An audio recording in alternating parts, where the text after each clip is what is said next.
on the set, on the scene. Welcome back to the Bricks, broadcast from BPR Studios. We your hosts, as usual, Ken Boyer. Alongside me, Mr. One-Time Mike Lewis. I mean, I'm sure everybody knows what's the topic of the day.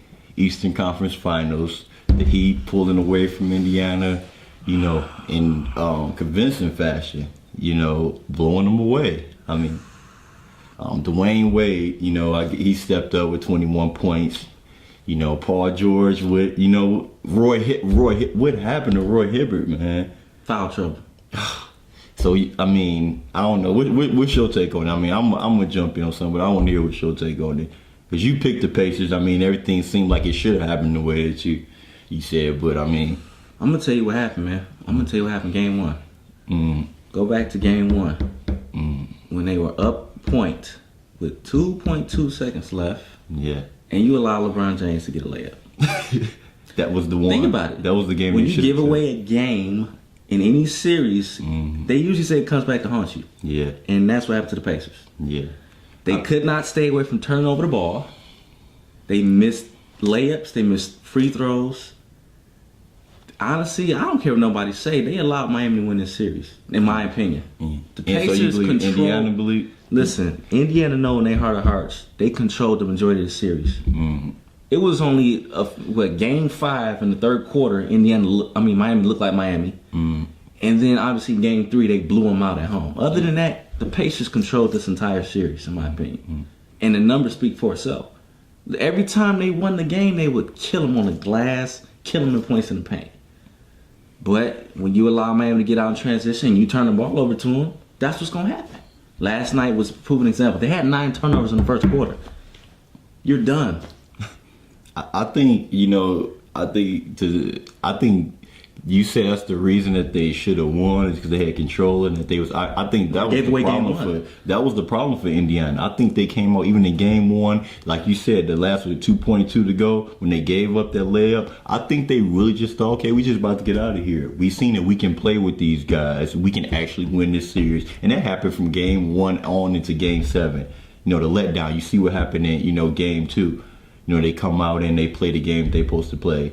Then in game 3. You know, Indiana, they just seemed like they was going through the emotions. Like after that game 6, when they handled Miami, they handled them. They came out with that game in game 7. You know, Roy Hibbert, you know, he on there talking like, yeah, we this and that and that and that. Even he had to get, you know, he had to fall back on his, you know, gay slurs and all these different things. You know what I'm saying? He got a little hype. Yeah, it's like, dude, you almost there. If I was him, I would have came and I was getting dressed, brushing my hair and everything, throwing on. I hear him saying that, I would have ran over and pulled him off like, what are you doing, man? We got one more game left. Don't start that. Right. You know, wait till you finish something before you doing that. They headspace once again wasn't right. You know, you had the Birdman out.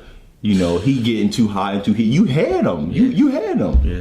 And you should have came mentally prepared. Game 7, I think that was the problem with them. 7 turnovers in the first. That was them. Period. That's it. They came out. You seen how they came out. I thought the first 5 to 10 minutes gonna tell you where Indiana was at in this game. They gonna come and put their foot on their throat and take them out like they supposed to and be poised. But once again, that's why Miami are the defending NBA champs. So I mean, that's what I think it boiled down to. And, you know, Paul George wasn't able to be Paul George like he was. They put LeBron on him, you know, and he charged Wade to step up. Wade said, let us get in this thing, which people talk about, Wade had 21 points. It was on 7 to 17. I don't want to hear that. Stop that was a forced 21. Yeah. That wasn't an easy 21. No way. It took everything out of him. He almost died. Exactly. But the thing is, they cut off the head. They cut off the head with Paul George and Roy Hibbert. Yeah. When he sat there on that podium, when they did that, that was it. That's the guy that you cannot. That was it right there. That's where I see that was, man. That was terrible, man. But see, a lot of it too, if you remember in the second quarter, when the game was pretty much over, because once Miami went up 15 at half, they outscored them 33-16 in the second. The thing was, Vogel had Hibbert and Paul George on the bench at the same time for like 5-6 minutes. I'm like, what are you doing? This is the last game of the series. What are you doing? It reversed back to what he did in game one and left Roy Hibbert on you. That was the thing that they just, I don't know, they collapsed. Yeah. I mean, this was a collapse. You had a chance to take down the defending champs, and you pretty much gave the series away. Yeah, they blew it. I don't care what nobody say. You right. That game one, that was indicative of what was. That was it. They didn't come ready, man. Mentally, they wasn't ready. You got guys chatting it up, and chirping before game 7.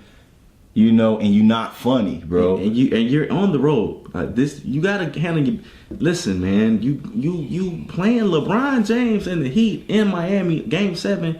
You gotta be focused, man. Stop you let playing a handicap around. Wade, you know. Literally, a handicap Wade beat you. You know, LeBron just said flat out, all right, I'm gonna charge y'all, do y'all thing. And man, I don't think it can be, you know, inflated more than, I mean, Ray Allen, man. Ray Allen has just been huge in this series. I mean, throughout the playoffs. Ray Allen has just honestly, Ray has been kind of broke. Man, Ray missing free throws. Remember, Ray has hit clutch threes, man. Every single time in game 1. It don't matter. Went to overtime. Dude, Ray Allen has been an X factor in this. To me, Ray Allen has been an X factor. Last night, every game 1, 2, 3, 4, 5, 6, and 7. Ray Allen.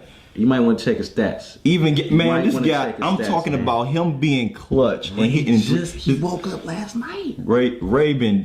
I think Ray Allen, I honestly look at Ray Allen. That old man out there doing his thing, man. I'm sorry. He was one helping out. Udonis hit 8 or 9 shots twice. Morris Cole probably been more.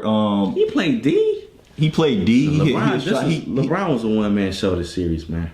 Mm-hmm. Outside of last night. Yeah, last night they allowed him to do it. And I think, man, I mean, we'll get into this a little bit more. We're going to transition and talk about the NBA Finals matchup. Heat Spurs, a lot of people predicted it. We didn't want it to be, but the league wanted it. It happened.